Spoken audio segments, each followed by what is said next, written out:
हिंगोरजा में आबादगारनि सहित माइनर में पानी की खोट खिलाफ़ एहतजाज कयो। आबादगारनि जो त शाख में पानी नाहे, फसूल सुकी विया आहिनि। आबादगारनि जूं ॻाल्हियूं ॿुधाए रहियो आहे अब्दुल जब्बार चांद। इन वक्त मौजूद आहियूं हिंगोरजा भरिसां रसूलाबाद में 7 महीननि जेका शाख आहे उतनि जे आबादगारनि एहतजाजी मुज़ाहिरो कयो आहे। अचो त उन्हनि सां ॻाल्हि ॿोल कयूं त उहे टाइम सां पंहिंजा वीचार कींदा वञनि।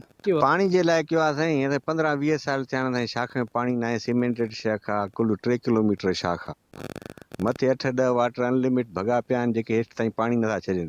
हिते असांजी पुठड़ीअ में शाख में टब ॼमी विया आहिनि, ॿूड़ा ॼमी विया आहिनि। साईं वारनि खे एतिरी तकलीफ़ नथी थिए जो हितो असां ढल ईअं था वठी वञनि, गुंडा टैक्स सम्झी। पाणी ढुक न आहे। मां 2-3 दफ़ा तपेदार चयो छाजी ढल जाई जी पाणी जी, मैं पाणी आहे साईं? चई न।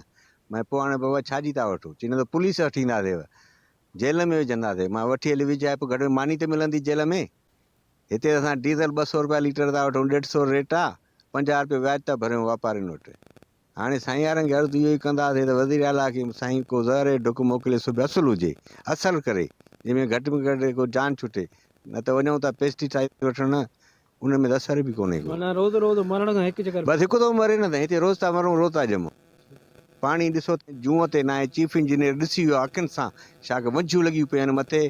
1.5 इंच वारो 6 इंच थो वहे। कुल 14-15 वाटर कोर्स आहिनि, एॾा घणा बि न आहिनि। उहे 8-10 वाटर कोर्स पाणी पी था वञनि। पोयां पुछड़ी वारा 4-5 वीचारा असां ईअं वेठा आहियूं टबनि में। असांजे शाख में पानी कान्हे। असां आबादगार आहियूं, फसल असां सुकी आहिनि, का सहूलियत न आहे असां वटि। काठी बि कान्हे। ॾिसो त पाण ट्रिप लॻा पिया आहिनि।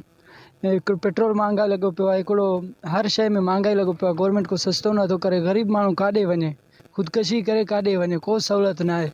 केतिरे अरसे खां ई असां हिते असांजा फसल सभु सुकी आहिनि। मुतालिबु आहे त असांखे पाणी हिते मिले, काटी बि असांखे थिए। ढल मथे वाटर जेके ठहनि, ढल त असांखे हूअं वसूल कनि था 6 माही में। बसि हुकूमत इहो असांजो मुतालिबु आहे।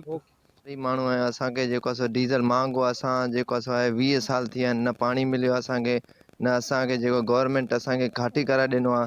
असां पाण खाटी कयूं था त बि असांखे पाणी हिते पुॼे ई नथो। जीअं त असांजो अर्ज़ु आहे गवर्नमेंट खे, सिंध गवर्नमेंट खे, असांखे पाणी पुॼाए ॾे। हिननि जो इहो बि चवणो हुयो त हिननि सीएम सिंध ऐं ॿियनि वसवारनि खां मुतालबो कयो त खाटी खणाए ॾिनी वञे, जीअं असां मां पकड़ियल बेचैनी दूर थी सघे, जीअं असीं बि बचड़नि जो गुज़र सफ़र सही नमूने करे सघूं।